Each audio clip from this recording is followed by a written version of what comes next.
everybody, Composer Gloves here, and this is a quick, just like sort of a tips video, I guess, a sound design video on why I received the question, what kind of waveform, how do I pick the waveform I'm going to use when I'm building a sound?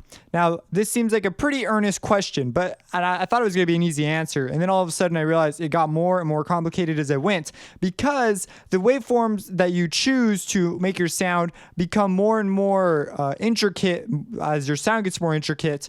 And so, like, you know, how do you choose square, sine, whatever? Well, it depends on the method I'm going to use to get there. So for example, in the 3 oscillator, I have to use the waveforms they give me here, and I have pretty much the options of going additive or subtractive.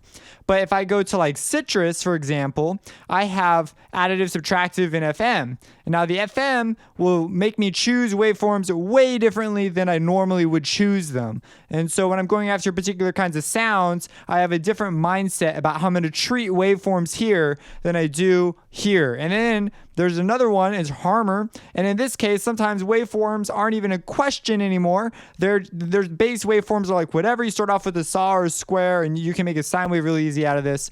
But again, it's method, and I can just drop sounds in here and have that become my sound. So waveforms almost don't even apply sometimes when it comes to stuff like this, where I'm using it for resampling.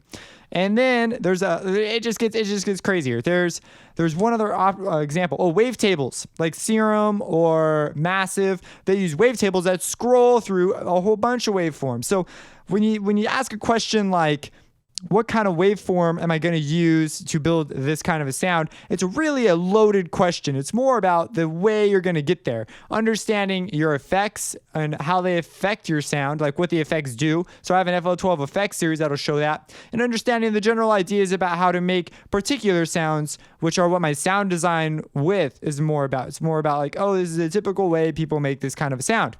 Now, in the 3 oscillator plugin, because he wanted to see specifically in 3 oscillator, or she, I forgot the name. Pretty sure it's a guy though. I've made this mistake before though, so I'm sorry, whatever gender you are. So one of the questions was like, so in the 3 oscillator, you know, how would you make a particular kind of sound? Well, I sort of covered this in the general sound design with, but usually sine waves are great for being modulating tones, because, so here's just a couple quick tips. Sine waves are great for like AM and stuff like that, because they're really simple signals that are easy to control. Things with harmonic structures, in AM, every sinusoidal component in your signal, meaning every sine wave it takes to make up that signal, which would be a square wave, will be used to make to generate another output. So this is a very, very different kind of modulation when you use the AM. So it gets very, very different very quickly. So if I'm just going strictly additive and subtractive here, so I'm going to either layer up a bunch of sounds and then take away a bunch of sounds, I use various things depending on the structures. So in case you don't know, I'll run over it super quick. Oh, I have a Citrus open right here. So in Citrus, they have this great thing for looking at what makes a waveform. So this is a sine wave. It is a single tone. This top one's the tones and their levels, they're the harmonics, and this bottom one is the phases.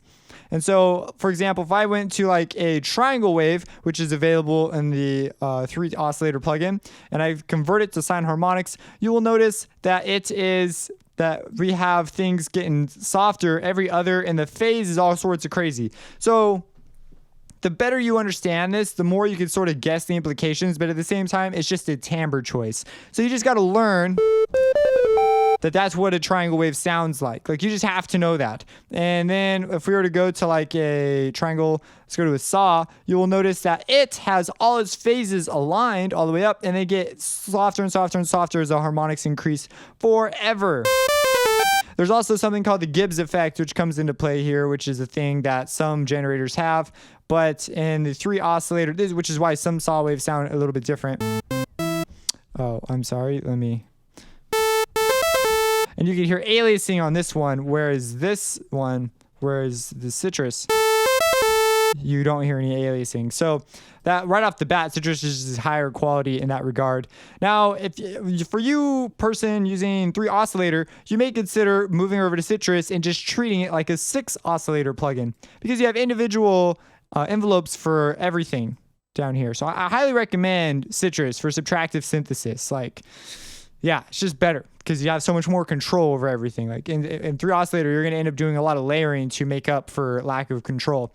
Another thing, so that's one tip, and let's keep looking. So you memorize these relationships, and the square wave is a special dude because he has every other harmonic. This particular series, our ears are really good at patterns. So whenever you have a repeating pattern like this is great for distortion. Certain sort of metallic sounds will sort of sound like a messed up square wave. So some general rules: metallic sounds don't follow harmonic structure. They are unharmonically related to the structure, so it's like really screwed up and weird.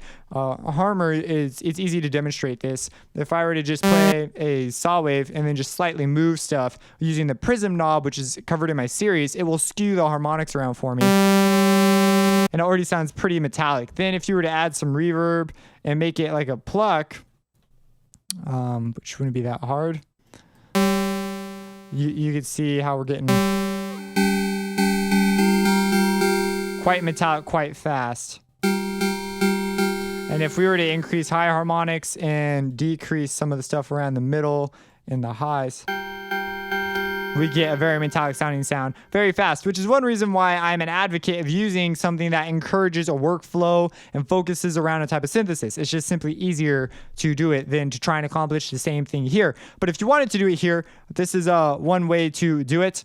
So anyways, yeah, so those are the different waveforms. Pulse wave is basically just a variation on square wave, but it has interesting implications when it comes to modulating a source. Go check out my Learn FM synthesis if you want to know about the modulating thing. And noise is just downright useful for percussive sounds and stuff. So, but if we wanted to achieve that same sound here, we could try it real quick. So we need this, and then in order to accomplish what we just did in a couple seconds there, we're going to need to go, to our mixer, add an EQ, and we'll have to take away over here, We'll have to, you know what? The tuning, it's going to be mega hard to sort of mess with. You can't get at detuning the actual harmonic structure in here, but we can try and do something like this. And what we can do is we can AM 1 by 3. Man, this is going to be tough. Okay, and then we come over here to the envelope. Maybe some of you guys have thought of a way easier way to do it by now, but it's like whatever. And we're going to bring down the sustain, leave the release where it's at, bring down the hold. And so you're going to get like this sort of, and you notice we have offset up here, some weird offset issues. But anyways, I'm trying to think of a way I could get at the structure without like changing the whole pitch. Because here you could just spread harmonics and it's easy peasy. Here, not so easy peasy anymore. So metallic textures may be sort of a hard thing to get a hold of because you can't get at the original harmonic structure. It's going to be implied on your signal almost no matter what you do. So in this case, I think it'd actually be easier to do this with sine waves in here. And what we'll do is we'll get a couple sine waves going. So we'll have a couple. And then we'll all have them up higher because they tend to be grouped higher for metallic sounds and we'll move them around.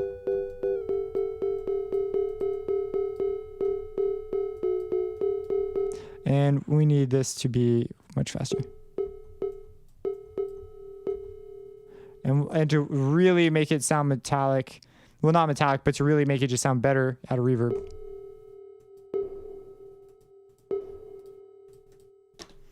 Take the...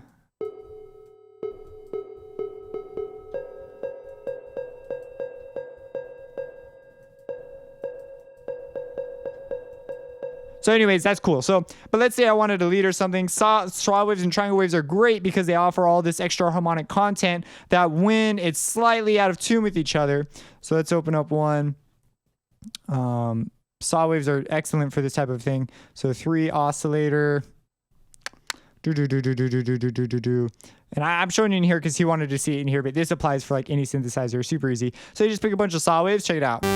Now, if we slightly move the phase offset on them, we'll get a stereo image. And if we want to detune them a little bit, so slightly move them off of each other, you immediately have a very large sound. Very common for leads, very common for pads if you were to filter it. So again, you'd have to come into post for this, and other plugins, you would get it right away. And Citrus, it has their own models and stuff. So I'm going to go into 9. And I just realized it assigned it to the same one. I wonder if it's because they had the same name. So you can add a filter. Well, we could add a chorus, an actual chorus. And then you could add a, okay, well, I'll get to basses in a second, how you pick sort of waves for some of the repercussions of that. They'll put a reverb on it. What am I making? A lead, a pad. If you want it to be sort of a cool lead pad thing, they're sort of interchangeable in some cases. We will do a filter. I want, where's my filter section? We'll just do a free filter for now. Now here, if I want to really clean up my sound, I may consider EQing out this. Sounds...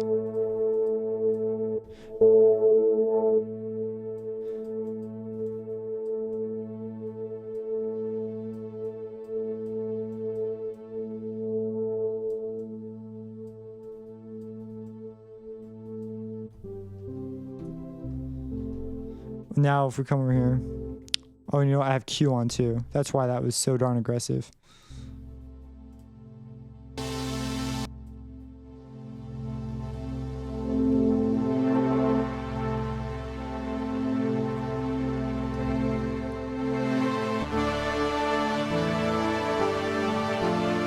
So anyways, I pick stuff like that has large overtone structures. So that's a purely triangle one. As you notice, this has sort of a reed type of vibe to it. So when I'm doing additive and subtractive synthesis, I care more about the structures, and I know what these just sound like. I just know what they sound like. If you don't know what they sound like and you want to know, then you simply click them. Like, honestly, just click and make a million combinations. You will come up with something cool. You may consider using noise, but in here it's difficult to control the volume because it's this whole relative scheme scale, which is like weird. So I might make the last one noise. And having it in the background just fills up the sound, especially if you're running it through some reverb and EQing it accordingly and stuff. It sounds really nice. So it's just interesting because it's noise. In case you don't know, I have a video on it in my, it's either in my digital audio basics or sound and synth basics. I believe it's in the sound and synth basics. Noise is really interesting because there's a whole bunch of different kinds, but this one, anyways, noise is interesting because it is equal intensity at all random frequencies of white noise. Pink noise applies a filter. It sounds like there's a filter on it. Like if you're like, okay, let me show you. If we come over here to Massive, Massive has this. See what I'm saying? You just got to know your synths and your tools. But we have white noise, is what white noise sounds like. Whoops. Turn that off, turn that on. And they have a envelope, so it's not total white noise, and it's been turned down. But whatever, it's white noise. And then if we want, now brown noise is close to pink noise, which is the filtered thing. Which as you see, it sounds like there's some sort of filter on it. You want to be careful about blasting noise because it can really damage your speakers if it's too loud.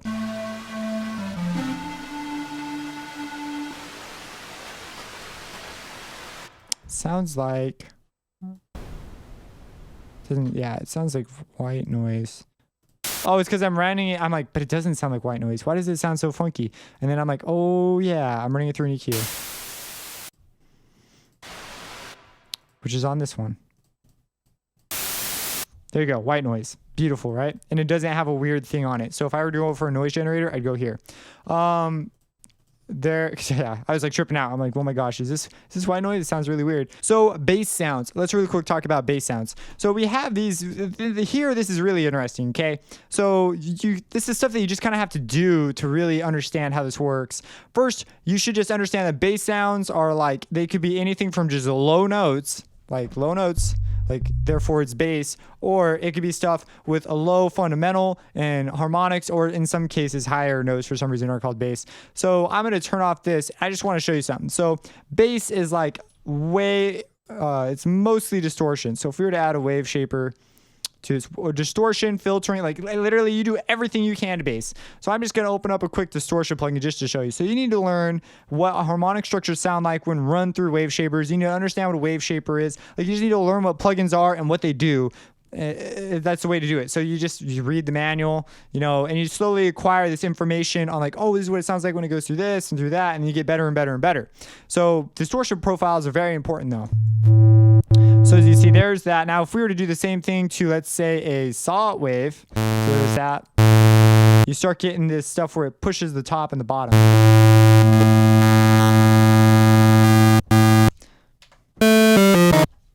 So, now if you were to combine several,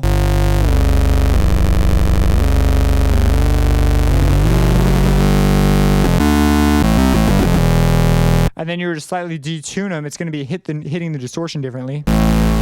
And you immediately get some pretty crazy sounds right off the bat. Let me turn down. So if you're looking for that kind of a bass sound, like distortion is like your friend. One thing that you should be aware of, you need to go just look up how this works if you really want to know. And then what you do is you run it through a stack. So you'll run it through a filter, compressor, la la la la. Now it sounds very different though than like a square wave through. So let's run it. It's a square wave. Let me turn this off. And at first you don't think they matter all that much, but they sum differently when you add in something else. So sound and synth basics comes into play here. So you're like, oh, I'm summing it because they hit my stuff differently. And so this is just, in order to understand why you would pick certain waves over the other, a lot of the times you're going after an idea. Like I want it to sound kind of like this. And you know that these things will just sum in a way that will produce something interesting. And so you do it. You could be like crazy smart guy and try and figure out, oh, okay, these harmonics will line up with these harmonics and they'll get canceled and create this series of harmonics. Like if you try and look at it as a grand scheme of patterns, it'd be kind of a little more simple to way to get a little more in depth into it, and you could predict and like learn what that sounds like. But it all comes down to you just learning what stuff sounds like when you choose it. So you're just picking overtone patterns. So it's like, I like the way the saw wave sounded quite much.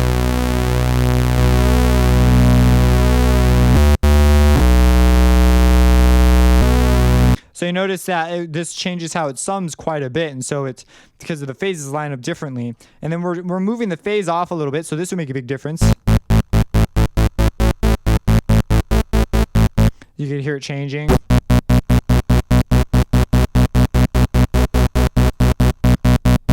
Versus if they were lined up, it wouldn't make very much of a difference at all. So it's understanding the basis of how these overtone structures interact with each other and what these overtone structures are. So again, this one is, we looked at some of them, not in great detail. I have more detailed stuff in my Learn FM synthesis, and I highly recommend you just learn FM synthesis. But it's very, very, very interesting how these work. So this is every harmonic, this is every other harmonic. The saw wave and the triangle wave have different ways of ascending. Well, this one throws phase into the mix, which I don't actually see written very often.